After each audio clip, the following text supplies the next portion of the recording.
1919년서부터 1931년 바이마르 공화국이 설립이 됐었죠.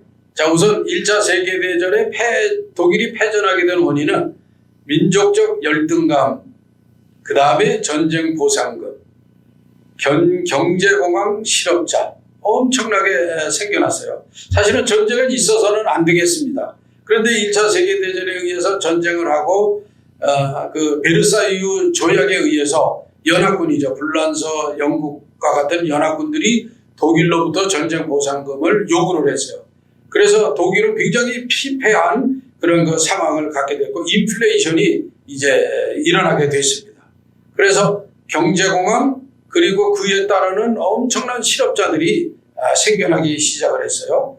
빵 그러면 지금 우리가 뭐 100만 원 그러지 않습니까? 그러니까 그 당시에 100만 제국 마르크를 가지고 빵 한 조각 사기에도 뭐 비근한 예를 들자면 100만 원 가지고 빵 한 조각을 사는 그런 인플레이션. 여러분들이 아마 1980년대 그 발칸 반도에서도 여러 나라들의 그 동구권이 소련이 붕괴되고 동구권이 무너지면서 생겼던 그 인플레이션 아마 다 체험하셨을 거예요.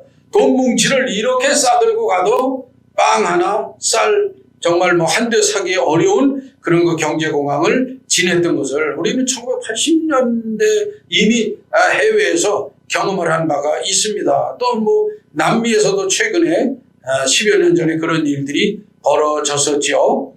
자, 하여튼 바이마르 공화국이 이제 들어서면서 대혼란이 시작이 됐고 그 다음에 대외적으로는 러시아 공산주의 혁명이 성공을 했어요. 1919년도에 스탈린, 레닌에 의해서 이제 소련 사회주의 이 혁명이 성공을 했고 그거를 통해 가지고 서방에 끊임없는 공산 사회주의적인 그런 그 사회 소요, 분요, 데모, 시위들이 일어나기 시작을 했었습니다. 자, 그래서 이제 독일에서는 특별히 독일이 패전한 이후에 독일 부흥을 갈망을 하게 되었던 것입니다. 자, 그러면 독일교회는 그 당시에 1914년 그러니까 1차 세계대전이 일어나고 그 후에 어떠한 길을 걸었느냐. 역사 왜곡의 선봉에 독일교회가 섰습니다. 조금 전에 말씀드린 바와 같이 애국 민족주의자, 민족적 애국 운동이 어디서부터 시작이 되었느냐 또는 누가 그런 운동을 많이 했느냐. 기독교인들이 많이 했어요. 그런 분들을 이름하여서 국가 프로테스탄트라고 합니다. 내셔널 프로테스탄트. 이 이름은 여러분들이 아마 예상이 되실 거예요. 나라를 걱정하고 나라가 없으면 믿음 생활을 할 수 있는 영토도 없고 국가도 없고 결국에는 교회도 세워질 수가 없다. 결국에는 국가를 먼저 세워야 교회가 이루어진다라고 하는 그런 그 인식이 팽배했었습니다. 그런 분들을 국가 프로테스탄트라고 합니다. 그래서 이제 이런 분들은 이미 그 프로이센서부터 프로이센 여러분들이 기억하시죠? 독일의 통일을 이루었던 프로이센에서부터 그런 민족주의가 팽창하기 시작을 해가지고 그 전에 이미 1800년도 중엽에 보불 전쟁이 일어났었잖아요. 불란서와의 전쟁을 통해서 독일이 각성을 하고 이제 우리도 연방으로 이렇게 나눠져 살 거 아니라 뭉쳐야 된다. 그래가지고 독일의 통일이 이제 이루어지게 되고 결국에는 그 안에 루터교인들 그리고 가톨릭 신자들이 국가 프로테스탄트라고 하는 물론 이제 프로테스탄트 그러니까 개신교죠. 루터교인들을 중심으로 한 그러나 역시 가톨릭 안에서도 애국운동이 많이 일어났었다는 것입니다.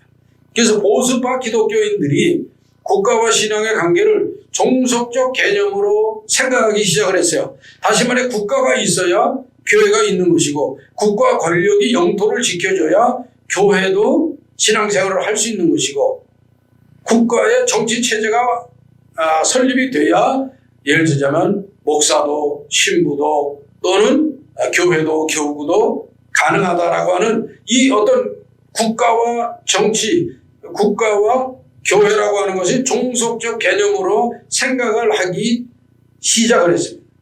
물론 그 전부터 이미 있었습니다만 그런 생각은 그때부터 이제 더 구조적으로 사회적으로 본격화되었다. 그래서 1차 세계대전에 애국심을 발동하고 전쟁에 참여해서 독일을 부강한 나라로 이끌어가자. 이렇게 하다가 생겨난 것이 뭐냐? 국가 사회주의자들의 모임이었어요. 원래 국가 사회주의자들이라고 하는 것은 바로 독일이 1차 세계대전에서 패망을 했지만 그럼에도 불구하고 왜 우리가 전쟁에 모두 책임을 져야 되느냐? 전쟁을 같이 한 거 아니냐? 그래서 우리가 전쟁 보상금을 내고 독일만이 전쟁 광이라고 하는 이런 민족적 열등감을 주는 것은 이건 잘못된 일이다. 어떻게 하면 우리가 독일을 다시 재건하고 건설할 수 있겠느냐라는 생각을 갖게 된 사람들이 이제 전국에서 생겨나기 시작을 했는데 그 중에서 남쪽 바이에른 지역, 여러분들이 바바리아라고 잘 아시는 이 바이에른 지역에서 이 운동이 굉장히 강하게 일어났어요. 그리고 바로 이 강한 운동 가운데에 누가 서게 됐느냐? 히틀러가 서게 됐던 겁니다. 이 히틀러가 국가사회주의 노동자당이라고 하는데 어떤 중심인물, 나중에 수상으로까지 되는데 이 이야기는 또 다른 시간에 하도록 하겠습니다. 기대해 보십시오. 굉장히 미스테리한 역사의 흐름이 이 속에 들어 있습니다. 자, 하여튼 대기독교에 대한 이중 정책을 시작을 했어요. 히틀러가 등장을 하고 독일을 다시 부강한 나라, 능력 있는 나라, 유럽을 다시 제패할 수 있는, 그리고 세계를 제패할 수 있는 위대한 아리안 게르만족의 제국, 대제국이죠. 대게르만족. 대자 굉장히 조심해야 됩니다. 대중국, 사실 우리도 대한민국 합니다만 이 잘못 강조했다가 이상한 왜곡으로 떨어질 수도 있죠. 그 역사가 경고하는 바입니다. 자, 하여튼 이 히틀러가 등장함으로 인해서 교회는, 히틀러의 정책은 회유, 한쪽에서는 기독교와 한쪽에서는 교회를 국가와 함께 같이 동행하면서 잘 해주세요. 그리고 우리 국가가, 교회가 신앙생활을 잘 할 수 있도록 지원하겠습니다. 선교 마음 놓고 하세요. 이렇게 선전을 했어요. 그리고 그러한 동조하는 사람들을 여러 관직에 막 앉히는 겁니다. 예를 들면 교회 구조 있죠.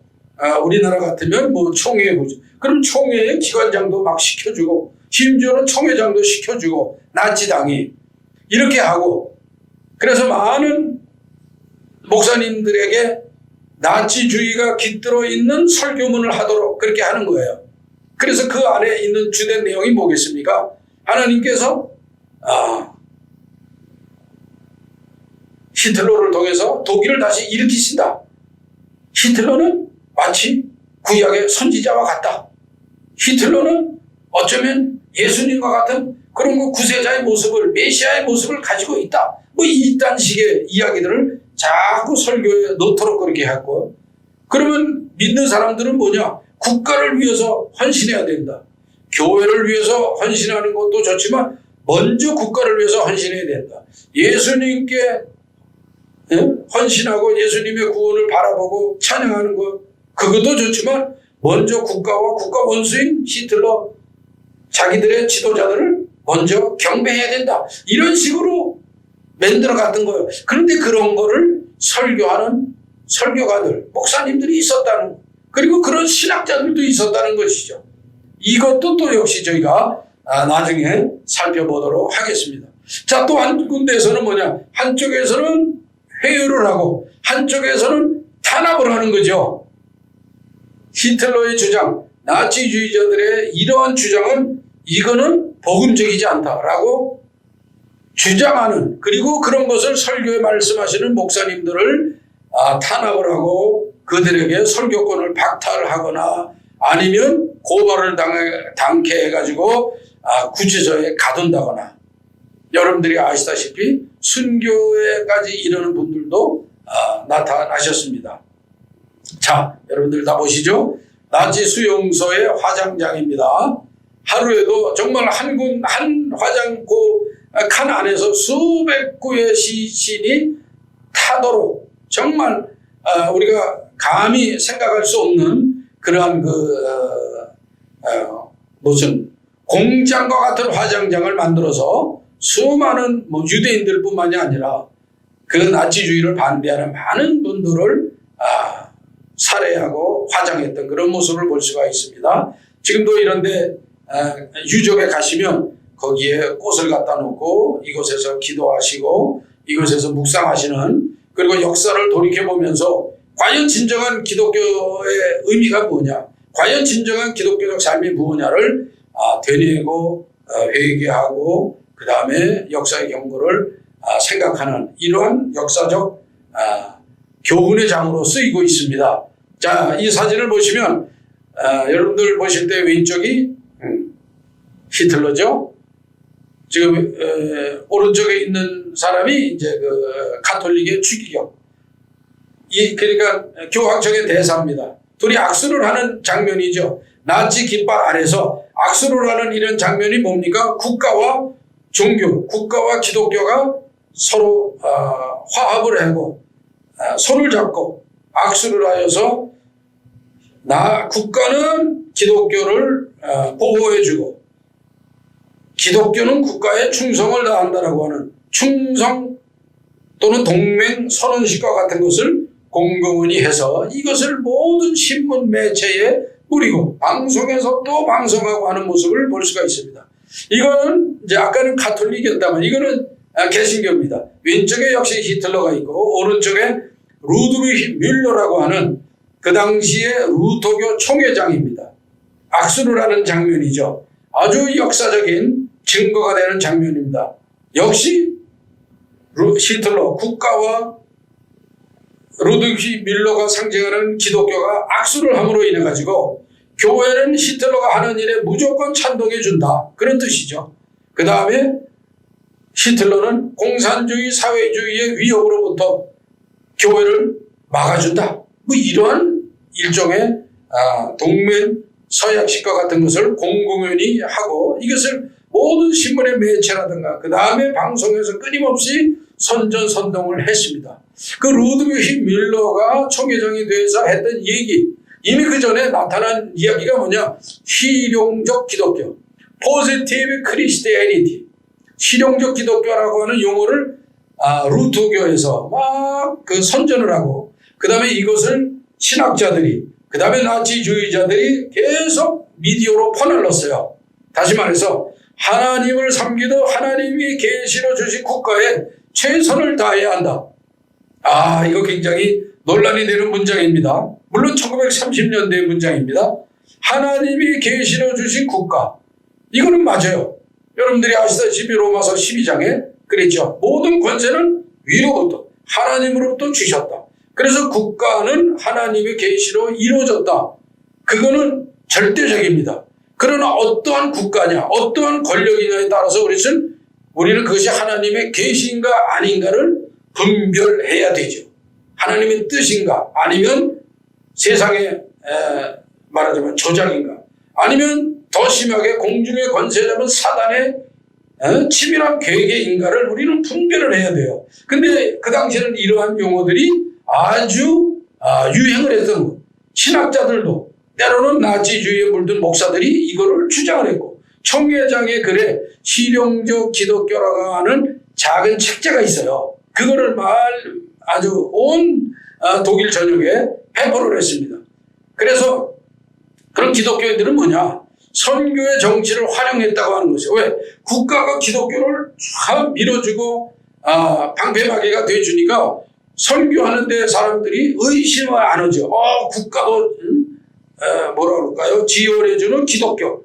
히틀러도 막 연설하다가 이것은 하나님의 뜻입니다, 아멘, 그러면 사람들이 막 박수를 치고 또 아멘으로 말하자면 좋은 얘기로 화답하고 막 열광하는 이런 모습, 이거는 아니다는 거죠. 그런데 일부 기독교인들이 이것을 찬동을 했어요. 나중에는 그 퍼센테이지가 독일 전역의 40%가 됐습니다. 그래서 결국에는 히틀러를 수상에까지 뽑아주게 된 거죠. 그 다음에 그러면 나치당은 어떻게 하려고 했느냐, 교회를 국가기구로 종속을 해서 국가교회처럼 만들려고 했다는 거예요. 스테이트 처치, 민족 신앙 이런 게 아니라 국가 시스템에 있는 그러한 교회로 만들려고 해서 교회를 하나의 공무원처럼 행정기관처럼 장악하려고 했습니다. 자, 루드비히 밀러 독일 교회를 분열시켰습니다. 왜냐? 이 사람은 전적으로 히틀러와 나치주의자가 하는 얘기에 동조를 했고, 좀 전에 말씀드린 실용적 기독교라고 하는 이념을 정립을 했고, 그거를 온 독일 안에 퍼뜨린 그런 총주교니까, 말하자면 요즘 식으로 얘기하자면 감독 회장 내지는 뭐라고 그래요? 총회장급의 총주교였기 때문에 굉장히 권력이 있었죠. 자, 루드비히 밀러입니다.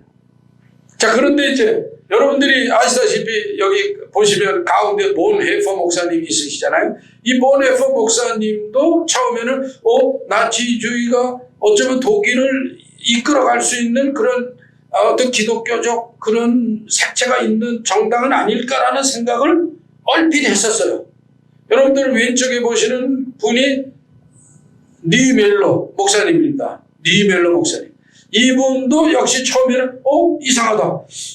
그렇다면 독일이 다시 재건하려면 이런 정치적 지도자가 있어야 되지 않을까라는 생각을 했었습니다. 니멜러. 그 다음에 오른쪽에 부부의 사진에 나타나 있는 분이 파울 슈나이더 목사님인데, 바로 이 파울 슈나이더 목사님은 본헤퍼 목사님 그 이전에 최초로 순교당하신 개신교 목사님이셨어요. 이분은 나치주의는 절대적으로 기독교와 양립할 수가 없다. 왜? 나치주의는 국가가 신이야. 그 다음에 히틀러가 마치 메시아처럼 받들어야 돼요. 그 교회의 어떤 그런 그 영적인 조직을 나치주의에다가 이렇게 도입을 시켜가지고 사람들로 하여금 맹목적 충성을 이끌어내려고 하는 것이 나치주의인데, 그 기독교의 충성, 하나님에 대한 순종을 나치주의에게로 이렇게 물꼬를 하려고 했던 그거를 먼저 알아본 분이 슈나이더 목사님이에요. 그래서 이분이 반대를 하다가 결국에는 감옥에 잡혀가셨고, 결국에는 감옥에서 계속 설교를 하시다가 그 독극물을 주사해서 돌아가시게 했어요. 파울 슈나이더 목사님, 여러분들이 기억을 하시면 나중에 우리 한국교회의 미래를 생각하는데 굉장한 도움이 되리라 생각을 하고 교훈이 되는 분들입니다. 자, 이분들도 나중에 따로 다루도록 하겠습니다. 이분들의 신앙을 우리는 어떻게 본받아야 될 것인가. 자, 그 다음에 이제 그래서 이분들이 한 것이 뭐냐? 본헤퍼, 니멜러 이분들이 한 것이 바르멘 신학선언입니다. 바르멘 신학선언. 그리고 이제 그 바르멘 신학선언 전에 목사 긴급 동맹이라고 하는 그걸 했어요. 그래서 우리가 지금 급하다. 빨리 목사님들이 이 사태를 알고 우리가 나치주의에 함몰돼서는 안 되겠다라고 하는 그거를 하고, 그 다음에 교계적으로 선언을 한 것이 바르멘 신학 선언이었습니다. 베를린 날렘 교회의 현재의 모습입니다. 이 교회는 지금은 평화의 기념관으로 쓰이고, 그 다음에 이제 예배당으로 잘 지금 섬기고 있는 교회입니다. 아까 보여주신 니멜러 목사님이나 본헤퍼 목사님들이 활약하신 그런 것이고, 이 베를린 날렘 교회 부속관은 지금 니멜러 평화 기념관으로 쓰여서 전 세계에서 많은 분들이 와서 과연 이런 독재 시대의 기독교, 독재 시대의 크리스찬 리더들, 크리스찬들은 어떻게 해야 되는가 하는 것을 니멜러 목사님이나 이러한 본헤퍼 목사님들을 통해서 공부하는 그런 기념관으로 쓰이고 있습니다. 이것은 부켄발트라고 하는 그 나치 수용소 중에 아마 규모가 가장 컸다라고 알려지는데, 그 수용소의 모습입니다. 바로 이런 독방에 나치에 대한 저항을 하신 분들, 그 다음에 목사님들, 많은 크리스찬들, 분들이 갇혀 계셨더랬습니다.